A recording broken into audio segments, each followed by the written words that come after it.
स्वागत है आप सभी लोगों का आपके अपने YouTube चैनल आईएएस ज्योग्राफी बाबा पर, जहां पर आगामी होने वाली परीक्षाओं को ध्यान में रखते हुए, जैसे यूपीपीसीएस की परीक्षा हो या बीपीएससी की परीक्षा या आरएएस की परीक्षा या एमपीपीसीएस की परीक्षा, यानी कि राज्य लोक सेवा आयोग की परीक्षाओं को ध्यान में रखते हुए मैं अमित तोमर यानी मेरे द्वारा जो है आईएएस ज्योग्राफी बाबा यूट्यूब चैनल, जो कि आपका यूट्यूब चैनल है, इस पर भूगोल से संबंधित महत्वपूर्ण टॉपिकों से संबंधित एक सीरीज शुरू की गई है, जिसमें हम लोगों ने अपवाह तंत्र पर चर्चा की थी। जहां पहले हम लोगों ने भारत के अपवाह तंत्र पर चर्चा की। यदि आपने वह वीडियो नहीं देखे हैं तो जाकर उन वीडियो को देख लीजिए, बहुत लाभ मिलेगा आपको। फिर हम लोगों ने जब देश के अपवाह तंत्र को यानी कि ड्रेनेज सिस्टम को पढ़ा, तो अब हम लोग विश्व के अलग अलग महाद्वीपों की महत्वपूर्ण नदियों पर भी चर्चा कर रहे हैं। आप लोगों ने प्रीवियस ईयर पेपर देखा होगा तो आपको पता होगा कि अलग अलग महाद्वीपों की नदियों को ध्यान में रखते हुए और उनके किनारे अवस्थित प्रमुख शहर या उन पर अवस्थित बांध, इन सब चीज़ों को लेकर प्रश्न पूछे जाते हैं और ज्योग्राफी में यह प्रश्न बहुत महत्वपूर्ण होते हैं। तो इसी को ध्यान में रखकर यह सीरीज शुरू की गई है, जहां आज हम लोग बात करेंगे, यानी पिछले वीडियो में तो हम लोगों ने अफ्रीका महाद्वीप की महत्वपूर्ण नदियों पर चर्चा की थी। आज हम लोग चर्चा करेंगे उत्तरी अमेरिका महाद्वीप की प्रमुख नदियों पर चर्चा होगी। आज के वीडियो में कुछ अलग भी है।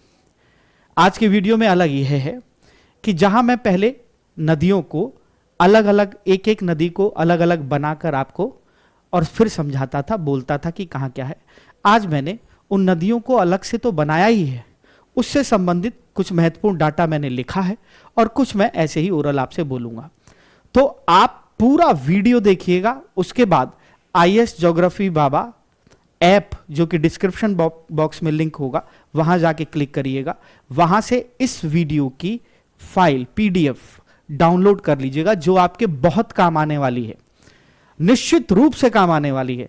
और डाटा भी ऐसे लिखा हुआ है कि आपको काम करेंगे तो निश्चित फायदा मिलेगा। तो चलिए, समय बिल्कुल भी व्यर्थ नहीं गवाते हैं, सीधे मुद्दे पर आते हैं कि क्या है आज।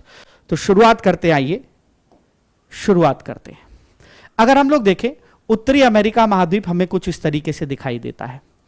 उत्तरी अमेरिका महाद्वीप के उत्तर पश्चिम में यह एशिया से या कहें रशिया से लगा हुआ भाग है, और यह भाग उत्तरी अमेरिका महाद्वीप के अंतर्गत, यह भाग जो है, ये वाला भाग, यह अमेरिका देश के अंतर्गत आता है। जहां यह दोनों स्थल भाग अलग होते हैं बेरिंग जल संधि के माध्यम से। हालांकि नदियां पढ़ा रहा हूं, लेकिन कुछ चीजें आपको बतानी जरूरी है इसलिए। और इस जल संधि के एक और चुक्ची सागर दिखाई देगा और एक और बेरिंग सागर आप लोगों को दिखाई देगा। फिर इधर ब्यूफोर्ट सागर दिखाई देगा, इधर हडसन की खाड़ी। एटलस लेकर जरूर बैठिएगा, एटलस लेकर जरूर बैठिएगा। यहां आपको सेंट लॉरेंस की खाड़ी दिखाई देगी, यहां मैक्सिको की खाड़ी, ये कैरिबियन सागर, यहां कैलिफोर्निया की खाड़ी, और यह प्रशांत महासागर, और इधर अटलांटिक महासागर आप लोगों को दिखाई देगा। किसका विस्तार? अटलांटिक महासागर यहां आपको दिखाई देगा। यह अब अगर हम अमेरिका महाद्वीप की बात करें तो अमेरिका महाद्वीप यानी उत्तरी अमेरिका महाद्वीप, जो कि लगभग 24.3 मिलियन स्क्वायर किलोमीटर में फैला हुआ विश्व का तीसरा सबसे बड़ा महाद्वीप है। सबसे बड़ी बात यह है कि इस देश में 5 टाइम जोन हैं। भारत में तो एक ही है, एक ही मानक समय के स्थान पर पूरे देश का समय निर्धारित होता है, लेकिन अमेरिका महाद्वीप के 5 टाइम जोन हैं। इस महाद्वीप की अगर हम लोग बात करें जनसंख्या की दृष्टि से सबसे इंपॉर्टेंट देश, वैसे अगर देश बात करें तो इस महाद्वीप में लगभग 23 देश हैं। 23, जी हां, द्वीपों को मिलाकर, सारे मिलाकर। जहां पर जनसंख्या की दृष्टि से सबसे बड़ा देश यूएसए है, यानी यूनाइटेड स्टेट ऑफ अमेरिका है। दूसरे नंबर पर मैक्सिको है, तीसरे नंबर पर कनाडा है। और अगर हम लोग यही बात करें कि इस पूरे महाद्वीप का सबसे अधिक जनसंख्या वाला शहर कौन से हैं, तो पहले नंबर पर मैक्सिको सिटी है, जो कि मैक्सिको की राजधानी। दूसरे नंबर पर न्यूयॉर्क सिटी है अमेरिका की, फिर लॉस एंजल्स अमेरिका की, फिर शिकागो अमेरिका की, और फिर टोरंटो कनाडा का। तो सबसे अधिक मैक्सिको सिटी, उससे कम न्यूयॉर्क सिटी, उसके बाद लॉस एंजल्स, शिकागो, और फिर टोरंटो की बात आती है। अब अगर हम लोग इस महाद्वीप पर अवस्थित नदियों को देखें तो हमें कई महत्वपूर्ण नदियां दिखाई देती हैं। जैसे आप लोग मिसिसिपी मिसौरी नदियों के बारे में तो बात करते ही हैं, तो यह मिसौरी नदी, यह मिसिसिपी नदी, यह आके मिलती हैं और पक्षी पंजाकार डेल्टा का निर्माण करते हुए मैक्सिको की खाड़ी में अपना जल विसर्जित करती हैं। क्यों ये पक्षी पंजाकार डेल्टा का निर्माण करती हैं, इसकी चर्चा भौतिक भूगोल के अंतर्गत की जाती है जब डेल्टा की बात की जाती है। तो बाकी और नदियां क्यों नहीं करती हैं, यह सब कारण के साथ वहां बताया जाता है। दूसरी महत्वपूर्ण नदी की अगर हम लोग बात करें तो हमें दिखाई देती है कोलोराडो नदी। यह कोलोराडो नदी आप लोग देख रहे हैं, ये कोलोराडो नदी जहां से उद्गमित होती है उसके दक्षिण पश्चिम भाग से होते हुए फिर यह कैलिफोर्निया की खाड़ी में अपना जल विसर्जित करती है। तीसरी रियो ग्रांडे नदी, जो कि अमेरिका और मैक्सिको दोनों देशों में अपवहित होती है और दोनों देशों की कुछ प्राकृतिक सीमा का निर्धारण करते हुए मैक्सिको की खाड़ी में अपना जल विसर्जित करती है। फिर अगर हम लोग बात करें तो कोलंबिया नदी और इसकी सहायक नदी के रूप में स्नेक नदी, यह भी आकर प्रशांत महासागर में ही अपना जल विसर्जित करती है। हालांकि अगर हम देखें तो यहाँ उत्तर से लेकर दक्षिण तक यहाँ हमें रॉकीज पर्वत श्रेणी का विस्तार दिखाई देता है। रॉकीज, तो यह नदियां रॉकीज को काट कर ही अपना जल अपवहित करते हुए जाती हैं। फिर देखें अगर हम लोग तो यहां हमें कनाडा से उद्गमित होती हुई ब्रिटिश कोलंबिया और यूकॉन राज्य जो कनाडा के हैं, यहां से एक नदी उद्गमित होती है और यह आकर अलास्का यानी अमेरिका के राज्य में अपवहित होते हुए बेरिंग सागर में अपना जल विसर्जित करते हुए दिखाई देती है हम लोग को। फिर बात करें तो मैकेंजी नदी, जो कि स्लेव झील से उद्गमित होती है और फिर यह आगे चलकर उत्तर की तरफ बीफोर्ट सागर में अपना जल विसर्जित कर देती है। तो इस प्रकार से हमें कुछ ये महत्वपूर्ण नदियां अमेरिका महाद्वीप में, उत्तरी अमेरिका महाद्वीप की दिखाई देती हैं। अब हम इन नदियों का एक एक करके अध्ययन करेंगे। अब जब हम एक एक करके अध्ययन करेंगे तो इसमें हम लोग यह देखेंगे कि कहां पर कौन सी नदी, जैसे मिसिसिपी मिसौरी नदी को ऐसा नहीं कि खाली इतना ही पढ़ लिया हो गया काम, जी नहीं, बहुत सारी चीजें हैं जिनको आपको ध्यान से देखना है, पढ़ना है, जानना है। तो चलिए आइए शुरुआत करते हैं। यह रहा, तो सबसे पहले बात करें हम लोग मिसौरी नदी की। मिसौरी नदी को आप लोग देख रहे हैं, यह अमेरिका राज्य का या अमेरिका देश का मोंटाना राज्य है। इस मोंटाना राज्य के लगभग दक्षिण पश्चिम से इस नदी का उद्गम होता है। फिर यह अमेरिका राज्य के ही नॉर्थ डकोटा, साउथ डकोटा राज्यों से अपवहित होते हुए, नेब्रास्का से अपवहित होते हुए, फिर यह नदी कंसास और मिसौरी राज्य हैं ये सारे से अपवहित होते हुए हम देखते हैं मिसौरी राज्य में ही सेंट लुइस में अपना जल मिसिसिपी नदी में अपवहित कर देती है। देख लीजिए, साफ लिखा भी है मैंने। इसका उद्गम दक्षिण पश्चिम मोंटाना से होता है। इसका मुहाना कहाँ है, अगर हम लोग देखें तो इसका मुहाना यहाँ मैक्सिको की खाड़ी में है, सेंट लुइस नगर के पास यह मिलती हुई चली जाती है, मिसिसिपी में ही अगर हम लोग देखें। फिर बात करें नदी बेसिन का विस्तार, तो केवल अमेरिका राज्य में ही इस नदी बेसिन का विस्तार दिखाई देता है। इसकी प्रमुख सहायक नदियों की बात करें तो हमें दिखाई देती है अरकनसास नदी, ओक्लाहोमा रेड नदी, फिर हम लोग देखें तो टेनेसी नदी, ओहायो नदी और मिसौरी नदी। मिसौरी नदी सहायक नदी है किसकी, मिसिसिपी नदी की। मिसौरी नदी की जब हम लोग बात करते हैं तो मिसौरी नदी अमेरिका की, उत्तरी अमेरिका महाद्वीप की सबसे लंबी नदी है। जी हां, जो कि मिसिसिपी नदी की सहायक नदी है। किसकी, मिसिसिपी नदी की, जो Montana, north Dakota, south Dakota, Nebraska, लोआ, कंसास और मिसौरी राज्यों से अपवहित होते हुए जाकर मैक्सिको की खाड़ी में अपना जल विसर्जित करती है। इस नदी का उद्गम जेफरसन, मेडिसन और गैलाटिन नदियों की संयुक्त धारा से रॉकीज पर्वत श्रेणी के दक्षिण पश्चिम में अवस्थित जो विस्तार मोंटाना राज्य में दिखाई देता है, वहां से इसका उद्गम होता है। इस नदी का बेसिन क्षेत्र केवल हमें यूएसए राज्य में दिखाई देता है। इसकी प्रमुख सहायक नदी में मैंने बताया कंसास नदी है, रेड नदी है, टेनेसी नदी है, येलो स्टोन नदी है, देखिए लिखा हुआ है येलो स्टोन नदी है, ओहायो नदी है, यह इसकी प्रमुख सहायक नदियां हैं। लेकिन अब अगर हम लोग बात करें तो क्या टेनेसी नदी मिसौरी नदी की सहायक नदी है, जी नहीं, यह मिसिसिपी की सहायक नदी है। ओहायो नदी क्या मिसौरी नदी की सहायक नदी है, जी नहीं। मिसौरी नदी का तो काम केवल सेंट लुइस, ये जो रेड कलर का दिखाई दे रहा है, यह सेंट लुइस नगर है, सेंट लुइस नगर यहां तक ही है। इससे आगे तो यह नदी मिसिसिपी के नाम से जानी जाती है। किसके नाम से? मिसिसिपी। तो इसकी सहायक नदी में अरकानसास हो गया, रेड नदी हो गया, ठीक है ना, ओसागा नदी हो गया, ये इसकी प्रमुख नदियां। इसके किनारे अवस्थित प्रमुख नगर कौन कौन से? तो ग्रेट फॉल हो गया, मोन्टाना राज्य में ही पड़ता है ग्रेट फॉल। फिर बिस्मार्क हो गया, बहुत चर्चा में रहता है, नॉर्थ डकोटा में पड़ता है बिस्मार्क। फिर मिसौरी में अगर हम लोग देखें तो साउथ लुइस हो गया, सेंट लुइस हो गया, ऐसी पियरे साउथ डकोटा में हो गया, ओमाहा यह नेब्रास्का में हो गया, कंसास सिटी यह भी मिसौरी राज्य में हम लोगों को दिखाई देती है अमेरिका की। आई होप यहां तक की बात आपको क्लियर होगी। क्या इस नदी पर कोई प्रमुख डैम है? जी हां, मिसौरी नदी पर, जो कि मिसिसिपी नदी की सहायक नदी है, बार बार बोल रहा हूं यहां कंफ्यूज कर देगा आपको, मिसौरी नदी मिसिसिपी की सहायक नदी है, ठीक है ना। इस नदी पर fort pack dam, garrison dam, Ohio dam जैसे बांधों का निर्माण किया गया है। चलिए आइए, ये सारे इंपॉर्टेंट चीज लिखी और कुछ चीजें मैंने आपको ओरल बता दी। नेक्स्ट नदी की बात करते हैं तो नेक्स्ट नदी है मिसिसिपी नदी। यह है मिसिसिपी नदी।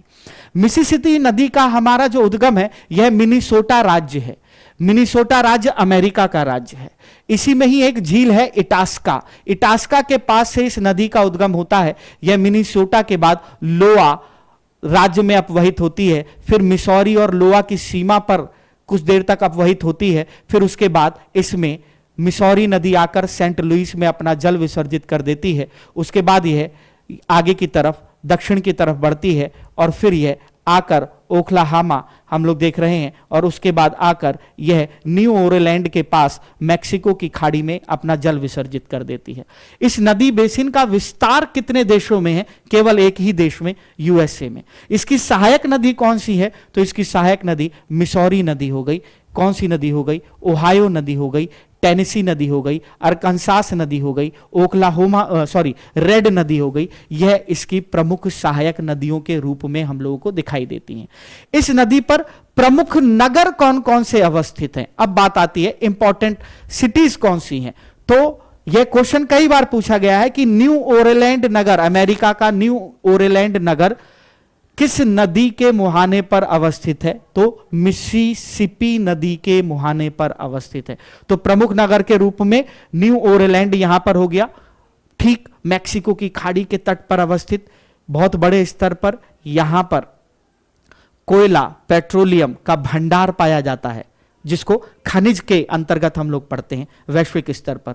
दूसरा मेम्फिस नगर, मेम्फिस नगर यह भी इस नदी पर हम लोगों को दिखाई देता है, बहुत इंपॉर्टेंट है। फिर मिनियापोलिस नगर, यह भी इसी नदी पर है। और फिर मिसौरी का सेंट लुइस नगर, यह भी महत्वपूर्ण नगर के रूप में इस मिसौरी नदी पर हम लोगों को दिखाई देता है। क्या इस नदी पर कोई डैम है सर? क्या इस पर कोई बांध है? जी हां, अपर सेंट एंथनी फॉल लॉक इसी पर है। कियोकुक डैम इसी मिसौरी नदी पर हम लोगों को दिखाई देता है। तो यह रहा मिसिसिपी मिसौरी नदियों से संबंधित बात। पक्षिकार डेल्टा का निर्माण करते हुए यह अपना जल विसर्जित करती है। कहां? यह करती है मैक्सिको की खाड़ी में। और यहीं ही बड़े स्तर पर ग्रेट प्लेन्स का निर्माण होता है। जी हां, ग्रेट प्लेन्स, जिसे पढ़ा जाता है जब नॉर्थ अमेरिका महाद्वीप का आपने अध्ययन किया होगा स्वतः से भी, तो नॉर्थ अमेरिका महाद्वीप के अध्ययन के अंतर्गत, हालांकि बात सबके अपने अपने तरीके होते हैं पढ़ाने के, तो कोई महाद्वीपों में पर्वत पढ़ा देगा, पठार पढ़ा देगा, नदी झील पढ़ा दिया, हो गया। जी नहीं, बहुत सारी चीज़ें होती हैं। जब हम किसी महाद्वीप के भौतिक विभाजन को देखते हैं तो वहाँ अवस्थित पर्वत, पठार, मैदान, मरुस्थल, नदी, झील, इनका विशेष रूप से अध्ययन किया जाता है और फिर इनकी विशेषताओं पर बात की जाती है। तो यह हमारा मिसिसिपी और मिसौरी नदी हो गई। नेक्स्ट यह मिसिसिपी है और उससे पहले मिसौरी नदी। नेक्स्ट नदी पर बात करते हैं। नेक्स्ट है यूकॉन नदी। यूकॉन नदी को अगर आप देखेंगे तो यह अमेरिका का उत्तर पश्चिमी भाग दिखाई दे रहा है। यह है अलास्का देश। अलास्का देश यह यूएसए के अंतर्गत आता है और इस सीमा के बाद यह देख रहे हैं, यह है कनाडा देश। कौन सा? कनाडा। अलास्का पूर्व में रूस का भाग था, लेकिन रूस से अमेरिका ने इसे खरीद लिया क्योंकि रूस को लगा कि यहां कोई फायदा है नहीं। बाद में अब रूस पछताता है क्योंकि बहुत बड़े स्तर पर यहां पर भंडार है प्राकृतिक गैस पेट्रोलियम के, बहुत बड़े स्तर पर। यहां की जो आय है वह अमेरिका के आर्थिकी को बहुत मजबूत करती है। तो यह अलास्का जो अमेरिका का हमें दिखाई दे रहा है और यह कनाडा राज्य दिखाई दे रहा है। तो यही ही आप देखेंगे कनाडा देश का यूकॉन राज्य और ब्रिटिश कोलंबिया की सीमा पर दो झील हैं। एक झील का नाम है एटलिन झील और दूसरा टेगिस झील। देख रहे होंगे उद्गम ब्रिटिश कोलंबिया व यूकॉन राज्य की सीमा पर अवस्थित एटलिन व टेगिस झीलों से। तो इन दो झीलों से दो शाखाएं निकलती हैं और यह दोनों शाखाओं की संयुक्त धारा ही कहलाती है यूकॉन नदी। यह यूकॉन नदी कनाडा में अपवहित होती हुई जाती है। कनाडा में ही इस यूकॉन नदी पर एक बांध, बहुत महत्वपूर्ण बांध है जिसका नाम याद रखिएगा, व्हाइट हॉर्स डैम। कनाडा में है, यूकॉन नदी पर है, तो इस पर बनाया गया है। उसके बाद यह नदी अलास्का में प्रवेश करती है, अमेरिका में प्रवेश करती है और यहीं ही यूकॉन का पठार आपको दिखाई देगा। उस यूकॉन के पठार से अपवहित होती हुई यह नदी चलती है। आगे चलकर यह नदी अपना जल बेरिंग सागर में, यहीं ही नार्टन साउंड एक जगह है तट पे, वहीं ही अपना जल विसर्जित करती है डेल्टा का निर्माण करते हुए। अगर आप देख रहे होंगे यहीं ही आपको उत्तर में ब्रुक्स रेंज दिखाई देगा, दक्षिण में अलास्का रेंज दिखाई देगा और इसी अलास्का रेंज में आपको माउंट मैकिनले, इस महाद्वीप की सबसे ऊंची चोटी के रूप में आपको माउंट मैकिनले दिखाई देगा। और इसी माउंट मैकिनले के उत्तर में डेनाली राष्ट्रीय उद्यान अवस्थित है और इधर ब्रुक्स पर्वत श्रेणी के दक्षिण में Gates of Arctic National Park राष्ट्रीय उद्यान यहां भी यह अवस्थित है। यह दोनों महत्वपूर्ण है। इन दोनों का नाम और स्थान याद रखिए कि अलास्का में है, क्योंकि यह पूछे जाते हैं, निश्चित रूप से पूछे जाते हैं। तो यूकॉन रिवर के जो बारे में हम लोगों ने बात करी, तो यह नदी कनाडा के उत्तर पश्चिम में अवस्थित यूकॉन राज्य से होकर गुजरती है और अलास्का में, जो कि यूनाइटेड स्टेट का राज्य है, उससे अपवहित होती हुई जाती है। यह बहुत धीमी गति से होती हुई जाती है, इसकी इसलिए बहुत सारी कई शाखाएं बट जाती हैं, शैलोनेस आ जाता है, क्योंकि उथलापन आ जाएगा, धीरे धीरे बहती हुई जाती है। क्लियर है यहां तक? बोलिए, किसी को कोई दिक्कत? अब अगर हम लोग बात करें कि सर क्या इस नदी की कोई प्रमुख सहायक नदियां हैं? जी हां, प्रमुख सहायक नदियां भी हैं, जैसे टेस्लिन नदी, पैले नदी, यहां मैंने लिखा हुआ देखिए, टेस्लिन नदी, पैले नदी, व्हाइट नदी, स्टीवर्ट नदी, टनाना नदी, इसकी प्रमुख सहायक नदी है यूकॉन नदी की। क्या इस पर कोई बांध परियोजना है? जी हां। कौन सी महत्वपूर्ण? व्हाइट हॉर्स डैम परियोजना, जो कि कनाडा में है। कहां है? कनाडा में, याद रखिएगा, कनाडा में है, कनाडा में। तो यह अपना जल यहां बेरिंग जल संधि के पास नार्टन साउंड में, जो कि प्रशांत महासागर का भाग है, वहां पर विसर्जित कर देती है। चलिए आइए नेक्स्ट इंपॉर्टेंट नदी पर बात करते हैं। नेक्स्ट इंपॉर्टेंट नदी है हमारी रियो ग्रांडे नदी। इस पर भी क्वेश्चन बहुत पूछा गया है। अब सबसे बड़ी बात यह आती है कि अभी तक जितना भी मैंने आपको बताया है नदियों से संबंधित, चाहे वो भारत की हो और चाहे वह अफ्रीका की हो और चाहे आज नॉर्थ अमेरिका की, आज मैंने इंपॉर्टेंट चीजें लिखी हुई भी हैं जो कि आपको नोट्स बनाने में बहुत काम करेंगी, जिसके लिए आपको आईएएस ज्योग्राफी बाबा ऐप को डाउनलोड करके पीडीएफ को डाउनलोड कर लेना है और यह आपको फ्री मटेरियल में दिखाई देगा कि कहां पर है ये पीडीएफ। जब हम नदी के बारे में अध्ययन कर रहे होते हैं तो हमें यह बहुत ध्यान से देखना होता है कि किस नदी को कितना हमें जानना है। अब अगर यही ही बात हम यूपीएससी के पॉइंट ऑफ व्यू से करते तो हमें बहुत सारी चीजों को देखना पड़ता। जैसे मैं ऐसे ही बता देता हूं आपको। अब अगर यही ही आईएएस को पढ़ा रहे होते तो यहां एक एक फीचर्स पर बात करते, यही ही हम लोग बात करते कि द लैंड ऑफ 1000 स्मोक के नाम से जाना जाने वाला यह क्षेत्र है। क्यों है?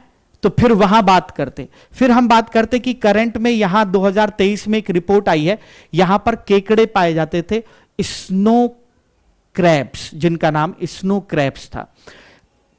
पिछले कुछ सालों से लगभग 10 बिलियन स्नो क्रैब यहां से या तो नष्ट हो गया है उनका जीवन वो, या फिर यहां से छोड़कर चले गए, जिसकी वजह से यहां पर बड़े स्तर पर पारिस्थितिक संकट दिखाई दे रहा है। कारण क्या हुआ?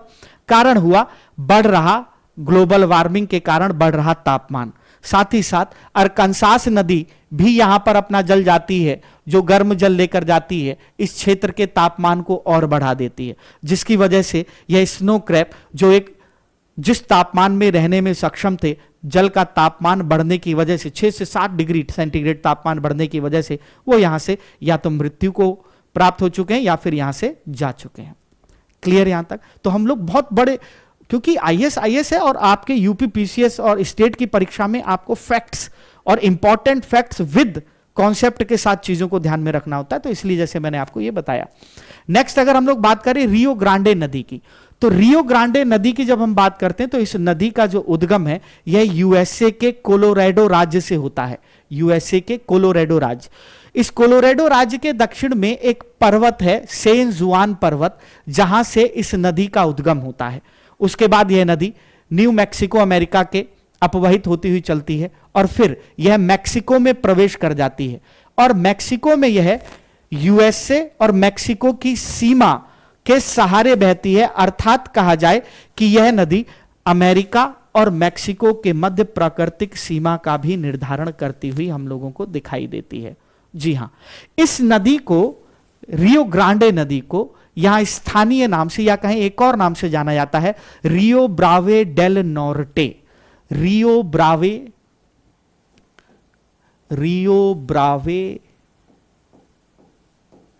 डेल ब्रावे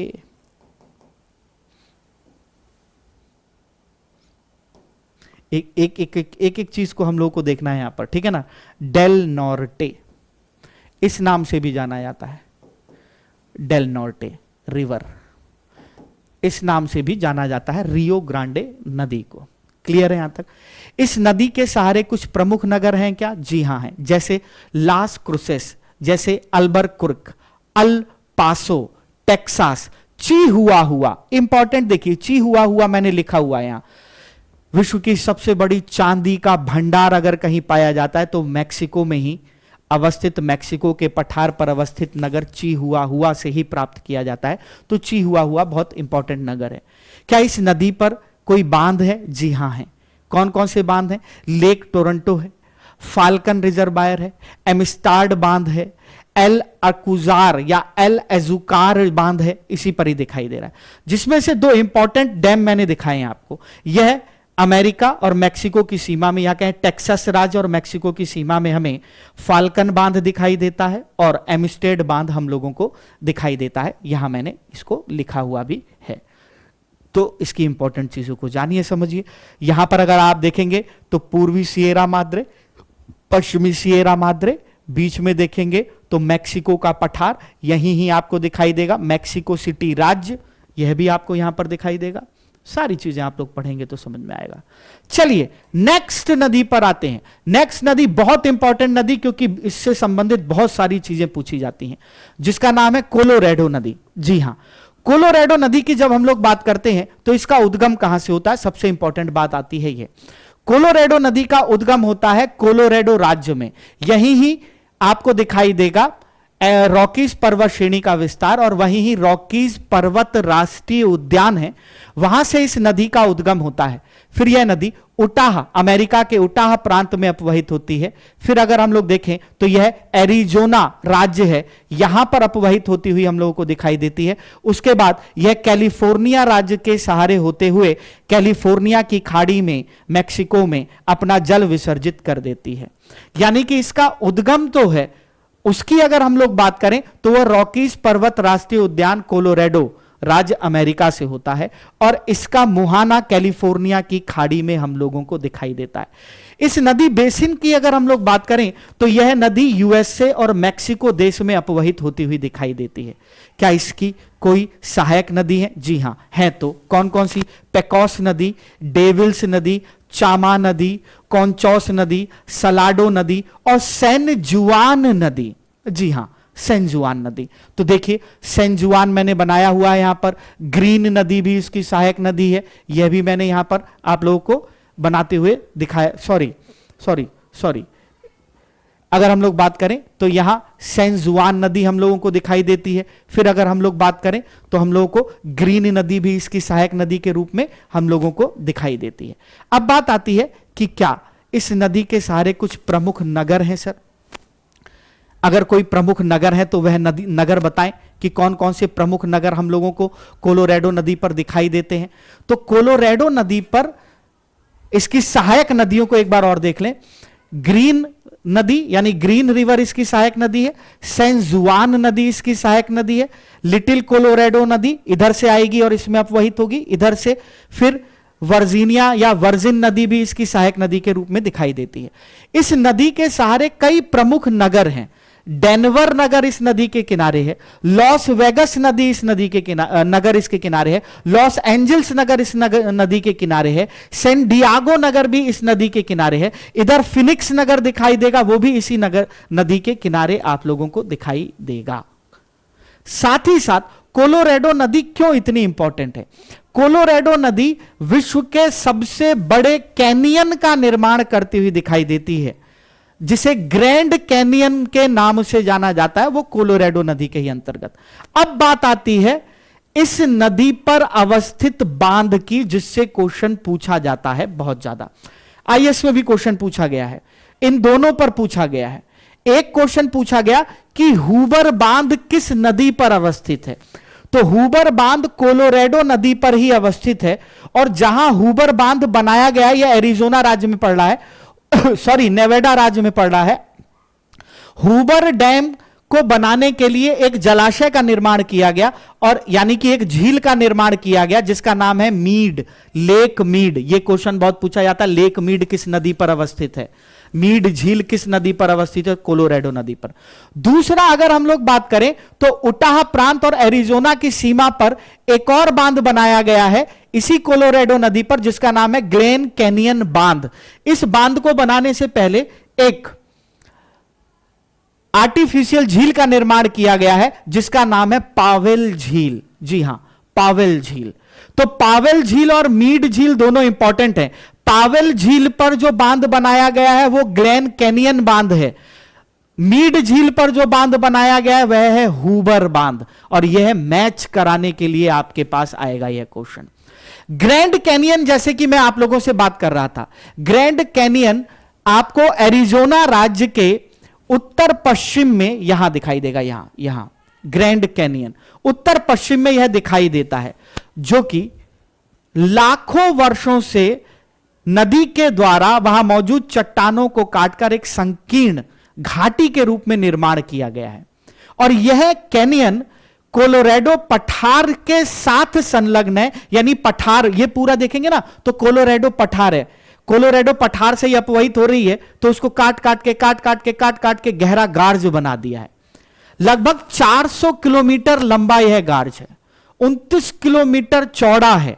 अगर हम लोग बात करें, यही ही अगर आप देखेंगे तो ग्रैंड कैनियन नेशनल पार्क भी बनाया गया है, जो कि लेक पॉवेल और ग्लेन कैनियन डैम के सहारे हमें यहां दिखाई देता है। तो ध्यान रखिएगा, ग्रैंड कैनियन का भी यहां से क्वेश्चन आपसे पूछा जाता है। आइए, यहां सारी बातें मैंने लिखी हैं, बाकी कुछ अलग से मैंने जो आपको बताया है उसे वीडियो देखने के साथ साथ इसको नोट करने के क्रम में उसको जरूर लिखिएगा, क्योंकि वहां से क्वेश्चन बनते हैं।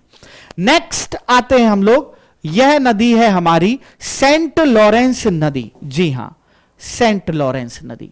सेंट लॉरेंस नदी की अगर हम लोग बात करें तो आप लोग देखेंगे क्या कि कनाडा और अमेरिका की सीमा पर आपको वृहद झीलें ग्रेट लेक्स दिखाई देंगी। देखिए अपने एटलस में ग्रेट लेक्स, और ग्रेट लेक्स के अंतर्गत आप लोगों को दिखाई देगा क्या? सुपीरियर झील दिखाई देगा, आपको दिखाई देगा ह्यूरॉन झील, मिशिगन झील जो पूरे तरीके से अमेरिका में है, फिर इरी झील कनाडा और अमेरिका की सीमा पे, ओंटारियो झील कनाडा और अमेरिका की सीमा पर आप लोगों को दिखाई देगी। और इसी ओंटारियो झील के उत्तर पूरब से एक नदी उद्गमित होती है, क्योंकि यह झीलें एक दूसरे से नहरों के द्वारा जुड़ी हुई हैं। तो यहां से यह जल अपवहित होते हुए यह चलता है एक सहारे किसके? अमेरिका और कनाडा के सहारे उपवहित होते हुए एक यह जल की धारा जिसे सेंट लॉरेंस नदी के नाम से जाना जाता है, सेंट लॉरेंस खाड़ी में अपना जल विसर्जित करती हुई हम लोगों को दिखाई देती है। यानी अगर इस नदी के उद्गम की बात करें तो यह ओंटारियो झील के आउटफ्लो से निर्मित होती है और अटलांटिक महासागर में सेंट लॉरेंस की खाड़ी में जाकर अपना जल विसर्जित कर देती है। इस नदी का बेसिन हमें यूएसए और कनाडा दोनों देशों में दिखाई देता है। अब इस नदी की क्या प्रमुख कोई सहायक नदी है? जी हां, ओटावा नदी जो इधर से आएगी और इसमें मिलेगी, ऐसे ही सेगवाने नदी, बहुत सारी इसकी सहायक नदियों के रूप में हमें दिखाई देंगी। इस नदी के सहारे अवस्थित प्रमुख नगर कौन से हैं? तो अगर यहां देखें तो ओटावा, मॉन्ट्रियल, क्यूबेक, यह सब कनाडा के नगर हैं, कनाडा के नगर हैं। कॉर्नवाल, ब्रॉकविले, ये हम लोग को दिखाई देगा। और इन झील के सहारे आप देखेंगे मिशिगन के दक्षिण में शिकागो, इरी झील के पश्चिम में डेट्रॉइट, ओंटारियो के जो है दक्षिण पश्चिम में टोरंटो नगर, यह सब नगर आप लोगों को दिखाई देंगे। क्या इस नदी पर कोई प्रमुख बांध है? जी हां, मोसेस सौंदर्स पावर डैम इसी सेंट लॉरेंस नदी पर ही बनाया गया है। याद रखिएगा इस चीज को। क्लियर है यहां तक? तो सेंट लॉरेंस नदी की जब हम लोग बात करते हैं तो इस एक कंप्लीट सिस्टम को बनाया गया 1958 में, जो कि लॉक्ड और कैन जो है नहरों के माध्यम से जोड़ जोड़कर और एक दूसरे देशों से सहायता से इसको बनाया गया है, ग्रेट लेक्स को जोड़ते हुए इसका निर्माण किया गया है। आई होप यहां तक की बातें आपको समझ में आ गई होंगी और सारी इंपॉर्टेंट बातें मैंने आपको बता दी। अब एक काम मैं आपको दे रहा हूं, कोलंबिया नदी और स्नेक नदी जो कि सहायक नदी है कोलंबिया नदी की, उसे आप लोग स्वतः से पढ़िएगा, जानिएगा, लिखिएगा। यह काम मैं आप लोगों को दे रहा हूं और मैं आप लोगों को बता भी दूं कि ये मैंने यहां मेन फिगर में बनाया हुआ, यह देखिए, यह है कोलंबिया नदी और यह स्नेक नदी है, इसकी सहायक नदी, और यह है, इसके बारे में आप स्वतः से पढ़िएगा। तो यदि वीडियो पसंद आया है और अभी तक की मेरी मेहनत जो मैं आप लोगों के साथ कर रहा हूं, आप लोगों के लिए कर रहा हूं, अगर यह मेहनत आप लोगों को लगती है कि हाँ यह सच में मेहनत है, आप लोगों के काम आ रही हैं अगर यदि ये मेरी बातें, तो आप लोगों से इतना ही कहना है, वीडियो को लाइक करिए, कमेंट जरूर करिए, इससे मोटिवेशन मिलता है। और अगर अभी तक चैनल सब्सक्राइब नहीं किया है तो सब्सक्राइब करिए, क्योंकि एक क्रम से पढ़ रहे हैं हम। पहले भारत की नदियां पढ़ी, तो अब महाद्वीपों की, अलग अलग महाद्वीपों की नदियों को पढ़ रहे हैं, जिससे आपके नोट्स बनाने में भी आपको लाभ मिलेगा। तो मिलते हैं नेक्स्ट क्लास में फिर से एक नेक्स्ट महाद्वीप की महत्वपूर्ण नदियों को लेते हुए। तब तक आप लोग इस वीडियो की पीडीएफ को IAS ज्योग्राफी बाबा ऐप, जो कि डिस्क्रिप्शन बॉक्स में लिंक आपको मिल जाएगा, वहां से डाउनलोड करते हैं। मिलते हैं नेक्स्ट क्लास में, तब तक अपना ध्यान रखिए। बहुत बहुत धन्यवाद।